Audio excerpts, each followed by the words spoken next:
Hey everybody, OperationZ here, and we're continuing with the story of Abraham, part 11. So we leave off with the angel telling Hagar to come back and go to Abram and Sarai at this point, and she's basically being shown by the angel of the Lord that God's seen what she's gone through, and he listens and he knows what was going on, and that she's going to also be her son that she would bear, Ishmael, was to also be a great nation. So that's where we leave off with. And we leave from part 10 and we go to part 11. So Genesis 16:13, and she called the name of the Lord that spake unto her, Thou God seest me, for she said, Have I also here looked after him that seeth me?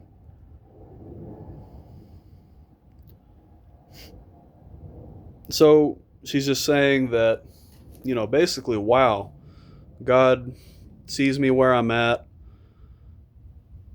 She's saying that all these struggles she's gone through, just leaving and going, and, she's just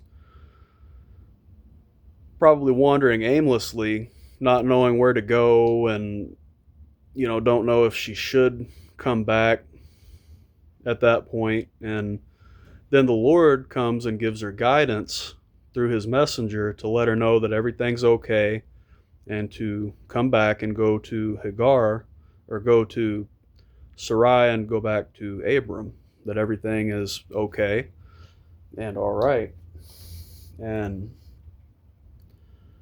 that is, where they leave off there. And it just, she's saying, okay, wow, God sees me, and he even sent one of his angels to guide me and direct me. So Genesis 16:14, wherefore the well was called Beer Lahoi Roy, behold, it is between Kadesh and Bered. So that's where she was at, between a place called Kadesh and a place called Bered. And that's what she named the well where she was at, and where she probably drank water from to sustain herself from being in the wilderness and the harsh desert climate that she was in. Again, somewhere you don't want to go and be alone and by yourself and just struggling to get through those harsh conditions, probably without the stuff she even needed. She probably didn't have time to grab things. She probably just ran away and left as soon as she could after what happened. And the angel just says, go and return back. And again, just to recap on the name Ishmael, the son that she'll bear, that name is in the Hebrew tongue, God listens, or God hears. So Genesis 16 verse 5, and Hagar bare Abram a son, and Abram called his name, which Hagar bare, Ishmael. So just as the angel told Hagar to name the son, Abram named him Ishmael. Probably Hagar told him that the angel of the Lord said to name him Ishmael.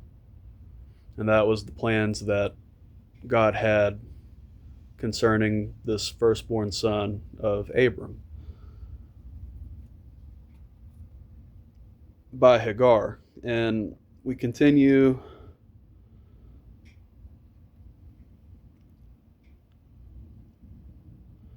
Genesis 16:16, and Abram was 86 old when Hagar bare Ishmael to Abram. So he was pretty, up there with age when Ishmael was born. And whenever it says something like fourscore, here's how you break down the actual age to say what it is, just in case anybody hearing this does not yet know. But so fourscore, for example, it's 20 4 times. So we have 20, 40, 60, 80, and we add also the other number that's with it. So 80 and 6 years old when Hagar bare Ishmael to Abram. That's 86 years old that Abraham was, or Abram at this point, when he bare Ishmael his son.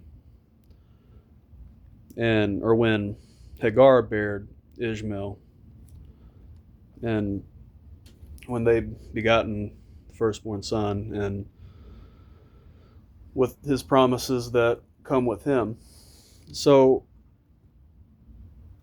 Abram was 86 years old, and Hagar bare Ishmael to Abram. Then Genesis 17:1, and when Abram was 90 years old and 9, the Lord appeared to Abram and said unto him, I am the Almighty God, walk before me, and be thou perfect. So, he's just coming to Abram and letting him know, basically God says, behold, I'm the Almighty God. God is the Most High God. He's the number one God. He's the creator and the possessor of the heavens and earth. God is, all powerful. He's the creator, omniscient, omnipotent, omnipresent. And when he comes to Abram and says, behold, I'm the Almighty God, these are all the things that God is communicating to Abram, his chosen vessel for these purposes. So God's communicating all these things to Abram, and they are going through with, he's telling them, basically he's telling Abram, walk before me and be thou perfect. Because God's a holy God and a righteous God. He's telling to, walk before me perfectly and, strive to do good. And at this point, we actually don't quite yet have the 10 Commandments, but I'm sure that, God told Abram what he sought, him to do and act upon and so on. He probably knew, but that didn't come on, it didn't come till way later on, in the generations of Abram. But right here, he's just saying, walk before me and be thou perfect, which we fall short from this goal. All of us do. And, we do err, but that's what God tells Abram here at this point. So Genesis 17:2, and I will make my covenant between me and thee, and will multiply thee exceedingly. So we see here, and we've seen this word covenant multiple times throughout the text, going through Abram's story when God appears to Abram in the land of Haran, that, basically what exactly is a covenant and what does that mean? So the word covenant, basically it translates to an agreement or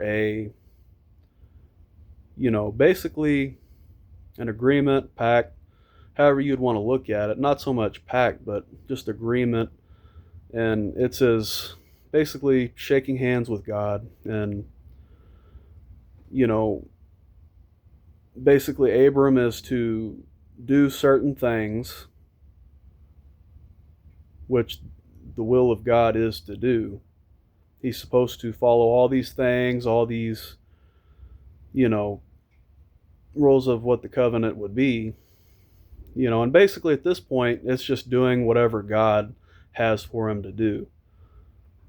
And then God, with the covenant, he prospers Abram 100-fold with everything he does, whether it would be flocks or whether it would be growing crops or whatever it would be, prosperity with these things 100-fold because he's directly obeying God with obedience and being faithful and righteous toward his God by being obedient and faithful to his God, and listening to what he has for him to do and so on. And, because of his faith, it's counted to him for righteousness, as it said before in the text.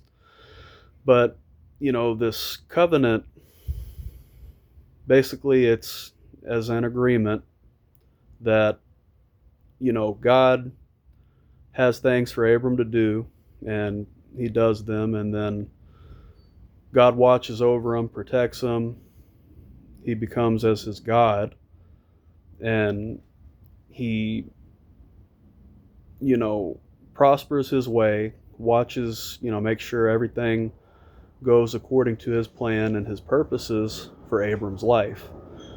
So that's the covenant and what it means. It's an agreement that takes place.